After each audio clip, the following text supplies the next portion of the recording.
Welcome to, I'm about to say Dynamite Delight. I'm a little tired today because I've been running around a bit. But we got a Rampage review, and was this a good show? It wasn't bad. First, we got a qualifying match, Swerve Strickland versus a Darby Allin for the Owen Hart Foundation tournament.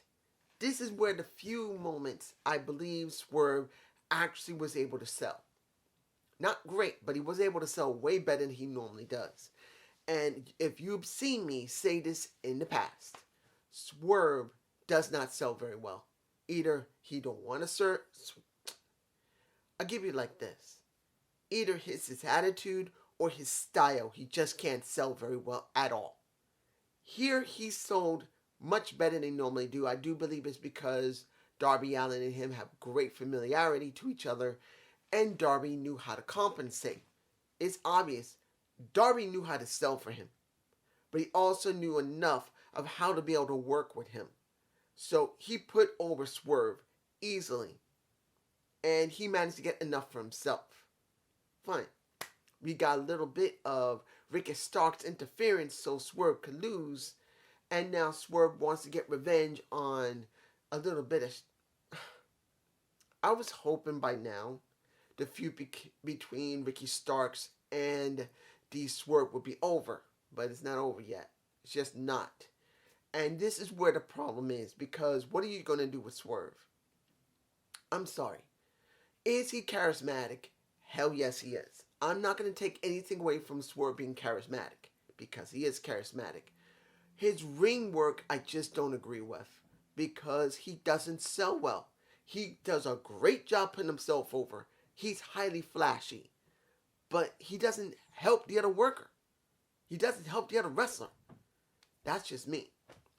Next, and this is where it gets interesting, the Baddies versus the Jobbers. You got Adora, you got Nightingale, and you got Sky Blue. This was not about any of them. They were jobbing. And was it a competitive match? For most people, would be a competitive match. Not everybody's going to care about the Baddies. Honestly, it's interesting to see the situation between, and understand, if you saw Road to the Top, you did see Red Velvet have a problem with Jade Cargill at one point, but they seem to have straightened it out. And now she's teamed up with her along with Akira Hogan, or Kiera Hogan. I always say Kiera Hogan. The lovely, sexy. She is. But the point here is this. It feels like Toxic Attraction. That's what they feel like. But this could be just as good. Do I believe it's going to work? I have no idea. It's going to depend on not just their ring work, their interview ability, their promo segments, and whatever characters they can develop while this is going on. Because let's make this clear. Jade Cargill is not the greatest worker. I'm sorry. She's good because she's still improving. She hasn't been in the business 10 years and she's plateaued. She's only been in the business a little more than a year. And at this moment, because she's got so much, some people would say heat. Some people would say that she's just plain over. It don't make a difference. She's got it at this moment. So they're trying to get a rub on for Red Velvet and Kiera Hogan. That's what this is about. And that's what I think this entire situation is going to be. Can Jade help get other people over while getting herself over? Not many people understand how to do that. You need to be able to understand how to be able to get yourself over and your opponent, or in this case, can you get over along with a faction you're now leading? They put her in the head of a faction. Someone who's been in the business only just over a year at this point. On TV, not talking about whatever amount of months beforehand, before she went into the ring and was presented in AEW TV. It's now been a year since she's been on TV. The question's going to be, can she get it done? She's charismatic enough. Her ring work is still much to be desired. Doing a trios match does cover for her. And this could also bring out a little more of Kiera, who has been known to be very good working in Impact with Natasha Steeles and getting herself over. I think between all three of them, there's only one person the most experienced, and that's Kiera. Kiera is the most experienced over Jade or Red Velvet, I believe. I think Kiera has been in the business longer than Red Velvet. I could be wrong, but as far as I know, she's been in there longer. So the question is going to be, can Jade sell being the leader of this faction? And can Kiera help get both of these two women to understand how to look good, how to sound good, and how to present themselves? Because Kiera is actually not that bad. I'm just saying. Now, you got Keith Lee destroying a Colton. He annihilated him. It wasn't even close. He destroyed his ass. Period. And yes, you did get the segment afterward where the Acclaim is saying, hey, you know the only time you guys win is when you're working with the Acclaim. You want to scissor with us? What, really? You want to scissor with the Acclaim, baby? What the fuck was that? That's so damn stupid, but it's funny. It works. The Acclaimed is over. Whether you like the Acclaimed or not, whether you like Caster and Bowen, they are over. And that is one of the things many people don't understand. This is what you don't get. You want to be over with hardcore. You want to be over with the in-betweeners who are casual and a little bit near hardcore. And you want to be over with the casuals. You want to cater. They know how to do the work in the ring. They know how to be charismatic. And they know how to be fun. That is the Acclaim. Do they win all the time? Hell no. They don't. Will they eventually win the tag titles? Yes, they will. Eventually, they will win the tag titles. It's going to eventually happen. But as it stands, they're one of the most entertaining things on AEW TV. Whether you like them or not. And if you don't like them, tough titty. Deal with it. But they got it. And they can get the Gun Club over a little bit if they work more often with them. I'm just saying. Now, Dan Housing. I can't pronounce his name, just calling him Dan. Dan dealing with a Hook, who also had a problem with a bit Tony Nese and Smart Mark Girl. What is this coming down to between Dan Housing and Hook? Are they going to be a tag team? Are they going to be working together? I don't know. Hook is not playing at all with Dan Housing.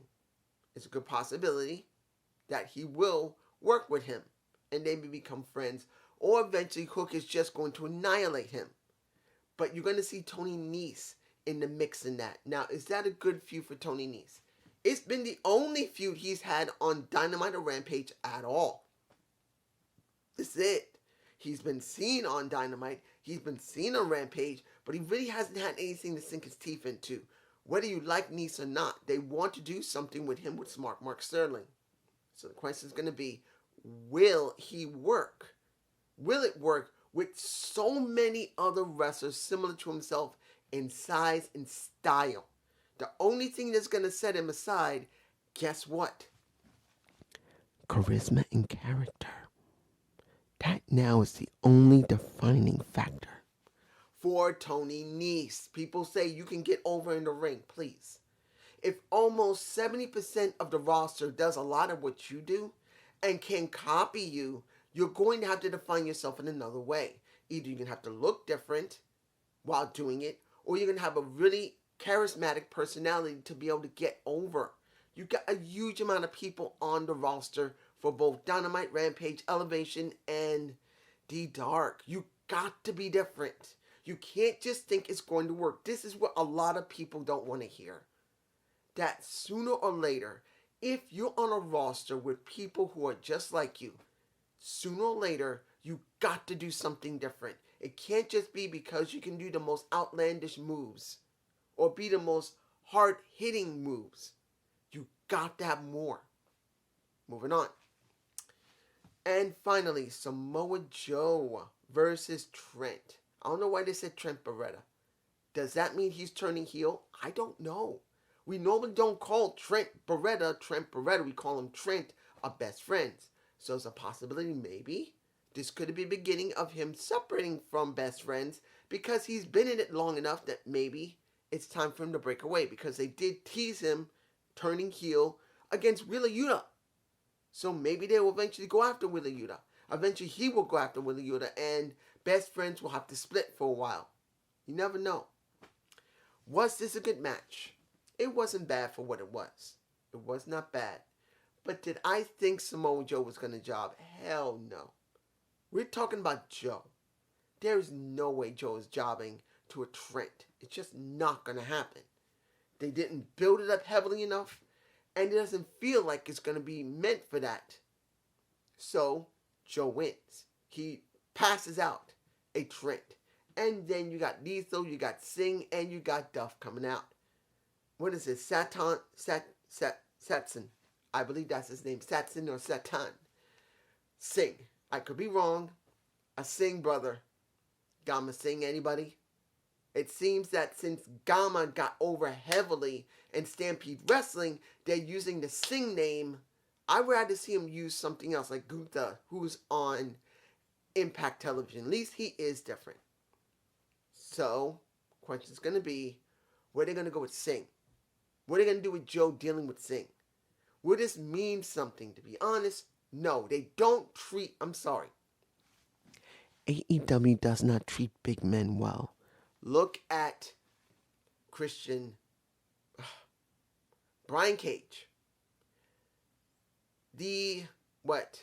Brody King. I'm not talking about Brody Lee because they did get him over. The current guy right now that is very, very big, Lance Archer. He's been nothing. So the question is going to be, another big guy, will they actually do something with him? I'm just saying. And I know I could say something about Keith Lee, but they are doing something with Keith. But I don't know about Singh. Peace.